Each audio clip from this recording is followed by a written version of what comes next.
Denied? That's the word Diane Foster used when I asked why my patio permit had vanished from the HOA's files. Denied like it never existed. Like I hadn't spent 4 months and $1,100 getting it approved in writing back in 2019. So I did what any homeowner backed into a corner does. I went looking for proof, and what I found in a water-stained filing box in my own garage didn't just save my patio. It ended Diane Foster's 7-year reign on the Maple Hollow Estates board in front of 41 of our neighbors. My name is Sarah Mitchell. I'm 42 years old. I teach 3rd grade at Lincoln Elementary. And for 6 years, my husband Tom and I have lived at 214 Birchwood Court in Maple Hollow Estates, a quiet subdivision of 63 homes with manicured lawns, beige mailboxes, and a homeowners association that for most of those 6 years I barely noticed. That's the thing about HOAs. When they work the way they're supposed to, you forget they exist. You pay your $340 in quarterly dues. You keep your grass under 6 inches. You don't paint your doors safety orange. Life goes on. Diane Foster had been HOA president since before we moved in. She was the kind of woman who measured her own lawn with a ruler. Literally, I watched her do it once with a yellow tape measure on a Tuesday afternoon, and who treated every board decision like a personal referendum on her authority. She'd once cited the Kowalskis down the street because their trash can sat visible from the road 6 hours past the acceptable window. She made a neighbor repaint her mailbox 3 times because the shade of blue was, in Diane's words, aggressively non-compliant. Most neighbors just avoided her. I did too for 6 years. I'd wave at her by the mailboxes, keep my grass at 4.5 inches, and never once had a reason to be on the wrong side of one of her citations. In the spring, Tom and I decided to finally build the paver patio we'd been saving for since our daughter Emma was in kindergarten. She was starting middle school that fall. We wanted one summer, one real summer with a patio, a grill, string lights, the whole picture. So back in March of 2019, I did everything by the book. I filled out the architectural review request form. I attached the contractor's site plan. I paid the $75 review fee. 6 weeks later, I received an email from the architectural committee, approved, effective immediately, valid for 18 months. I printed that email. I filed it in a folder labeled HOA House Projects in our home office. I thought that was the end of it. I had no idea that 4 years later, that single sheet of paper would be the only thing standing between us and a $9,000 lien on our house. Here's where it gets complicated. Life happened. My mother got sick in 2019, right after we got that approval. We spent the next 2 years driving back and forth to Ohio every other weekend. The patio project sat untouched, then the pandemic hit, then Tom got a new job. By the time we finally broke ground on the patio, it was April of 2023, 4 years after the original approval. We hired the same contractor, Ray Delgado, who still had our old file. He pulled the permit paperwork, confirmed the site plan hadn't changed an inch, and started pouring the base on a Monday morning. By Wednesday, there was a bright orange notice zip-tied to our front door. Violation notice, unauthorized construction. Cease work immediately or face a fine of $150 per day, retroactive to the start date of work. I called the HOA management office that afternoon. I got Diane Foster on the phone within 20 minutes. She always answered fast when there was a violation to discuss. "Sarah, I have no record of any architectural approval for a patio at your address," she said, flat, certain, like she'd already rehearsed it. "I have the email," I told her. "From 2019, approved by the committee." "The committee that existed in 2019 isn't the committee that exists now," she said. "And our current records show nothing on file for 214 Birchwood Court, nothing." I asked her to check again. She said she already had. I asked who was on the architectural committee in 2019. She said she'd have to look into it, a phrase I would hear from her 4 more times over the next 6 weeks. I hung up the phone and stood in my kitchen for a full minute, just staring at the calendar on the fridge where I'd circled Emma's party date in red marker. Then I called our neighbor, Linda Park, who'd sat on the architectural committee years back, just to ask if she remembered anything. She didn't remember our specific project. Why would she? It had been 4 years, but she said something that stuck with me. "Diane doesn't lose paperwork, Sarah. Diane organizes paperwork. If something's missing, somebody made a decision to make it missing." That Thursday, Tom found the email in our old inbox and forwarded it to Diane directly, CCing the property management company, a firm called Crestline Community Partners. Friday, we got a reply not from Diane, but from a Crestline coordinator named Priya Anand. Unfortunately, an email approval from a personal account isn't something we can verify against our official file. Our official architectural records for your address show no submitted application on file. We'd recommend halting construction until this is resolved. No submitted application on file, not we found a denial, not we found irregularities, just nothing, as if I'd invented the entire process in my head. I want to be clear about something. I'm not the kind of person who fights people. I return shopping carts, I let people merge in traffic. But something about being told my own documented history simply didn't exist that lit something in me I hadn't felt before. Ray, our contractor, was standing in our half-finished backyard holding a level, looking at me like, "What do you want me to do here?" The paver base was down. 2,200 pounds of polymeric sand sat on pallets by the side gate, already delivered and non-refundable. Emma's birthday party, the one we'd planned around the new patio, invitations already sent to 11 of her friends, was 6 weeks away. "Do you want me to pull my crew?" Ray asked, "or keep going and deal with the fine?" I didn't have an answer yet. What I had was a folder somewhere. I was almost sure of it. In a filing box we hadn't opened since our 2019 move to a different room in the house. If that folder existed, and if it had what I thought it had, this whole thing would be over in an afternoon. If it didn't, we were about to owe the HOA thousands of dollars for a patio we'd already paid a contractor to build. I spent that entire Thursday night in our garage, working through 11 cardboard boxes that hadn't been opened since we converted the guest room into a home office. Tom held the flashlight. Emma, 12 years old and unbothered by any of this, sat on an overturned bucket eating cereal out of the box and asking if we could still have the patio for her party. Box 7. A manila folder water-warped at one corner labeled in my own handwriting, HOA House Projects 2019. Inside, the original architectural review request form, my $75 receipt, the contractor's site plan, and a printed copy of the approval email, complete with headers, timestamps, and the name of the sender. Not just the committee, a person, Karen Whitfield, listed as Architectural Review Committee Chair with a phone number that 4 years later I had no idea if it still worked. Friday morning, before I called anyone, a certified letter arrived, not a notice this time.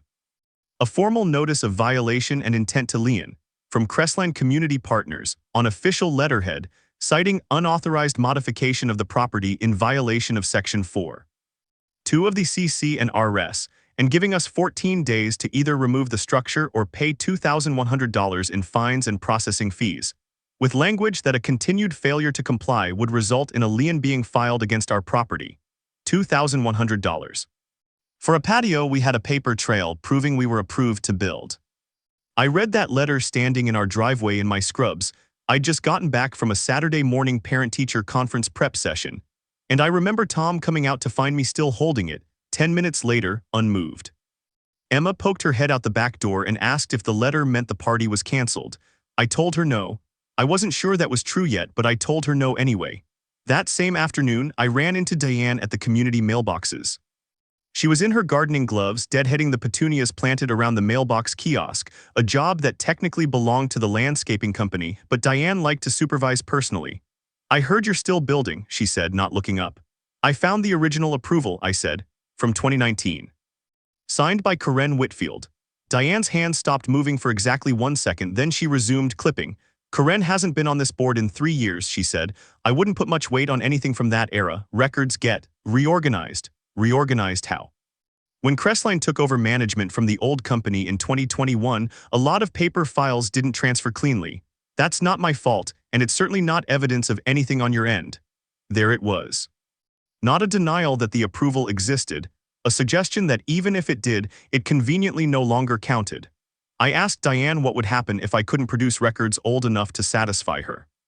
She told me without a trace of irony that the burden of proof has always rested with the homeowner. 4 years of dust in a garage box, apparently, was my problem to solve, not hers. I asked her directly, "So if I bring the original email and the physical form to the board meeting Tuesday, will you honor it?"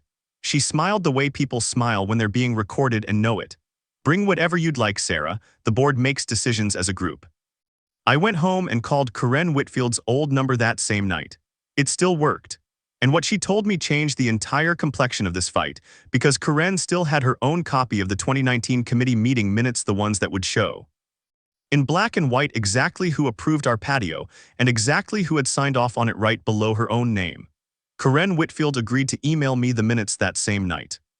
She'd kept digital backups of every committee decision from her 3 years on the board in case something like this ever happened, she told me, and I could hear in her voice that it had happened before, just never to her directly.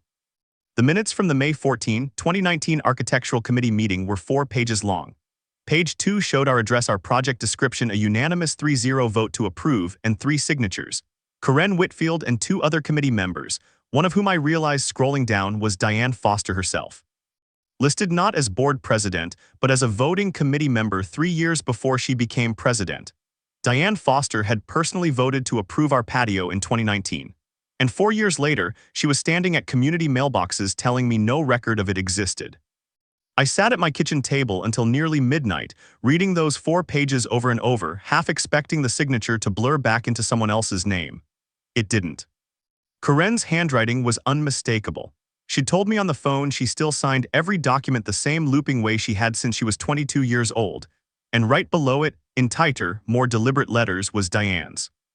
Tuesday night, I walked into the HOA meeting at the clubhouse with 3 things: a printed copy of the original approval email, the physical 2019 form from my garage folder, and 8 copies of Karen Whitfield's committee minutes, stapled and ready to hand to every person in the room.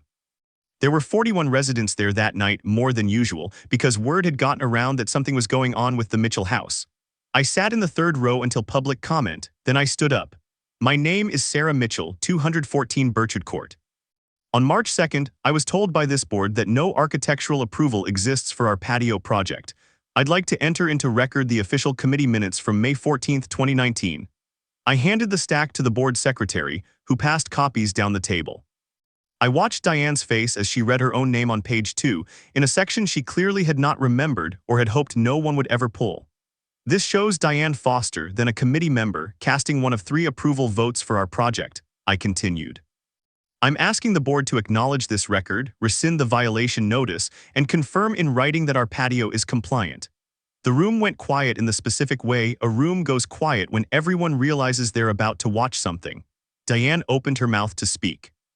The minutes speak for themselves, said Board Treasurer Michael Ostrowski, cutting in before she could. He was reading the pages himself, adjusting his glasses. I don't see how we deny an approval that a sitting board member personally voted for. Records transferred imperfectly during the Crestline handover, Diane said, her voice tighter than it had been at the mailboxes. That doesn't mean, Diane, you signed this, Michael said, not unkindly, just factually. Your name is right here. Another board member, a man named Rob Alvarez who rarely spoke at meetings, said the 4 words that ended the discussion. Motion to rescind fine. Behind me, I heard someone in the 2nd row mutter, finally, under their breath, and a ripple of quiet agreement moved through the folding chairs. Priya Anand, the Crestline coordinator who'd emailed me that our files showed nothing, was sitting near the back taking notes so fast her pen was practically skipping across the page. It passed 4-1. Diane cast the only vote against rescinding the fine, against a decision confirmed by her own signature. Nobody in that room missed what that meant. The board formally rescinded the $2,100 fine and the notice of violation that night in writing, with a copy mailed to our house within the week. Ray's crew finished the patio 9 days later, pavers, a small stone fire pit, string lights zigzagged between 2 cedar posts Tom built himself. Emma's birthday party happened right on schedule, 30 kids and a bounce house crammed into a backyard that 6 weeks earlier had almost cost us thousands of dollars we didn't owe. But the real ending wasn't about the patio. It was about what happened 3 months later. At the HOA's annual meeting in September, with the approval records fully public and circulating through the neighborhood group chat, 2 residents brought forward similar stories. One about a fence, one about a shed. Both denied under circumstances that suddenly looked a lot less like clerical error and a lot more like a pattern. A recall petition started circulating for Diane's board seat. It needed 25 signatures. It got 41 in 6 days, the same number of people who'd been in that room the night the minutes came out. Diane resigned from the board on October 3rd, 3 weeks before the recall vote would have removed her formally. She cited personal reasons in the community newsletter. Nobody I know believed that was the whole story. And honestly, I don't think anyone needed it spelled out any further than page 2 of those minutes. I think about this whole thing sometimes when I'm out on that patio in the evening, string lights on, Emma doing homework at the outdoor table because she says it's the good desk now. It would have been so easy to just pay the $2,100. Easier, honestly, in the short term.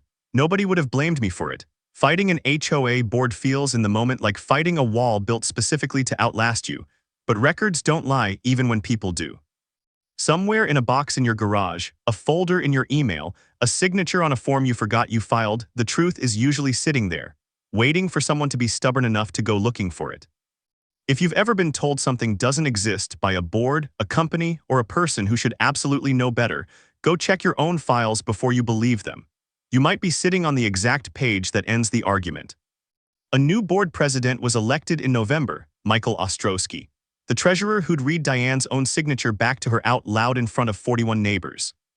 One of his first proposals was requiring digital, time-stamped backups of every architectural decision going forward, stored in 3 separate places, so no resident would ever again be told a folder simply didn't exist. It passed unanimously. Even Diane, before she resigned, would have had a hard time arguing with that one. If this story felt like justice to you, you already know why I had to tell it. Stick around, there are more of these where a little bit of paperwork took down a lot of ego, and I've got plenty saved up.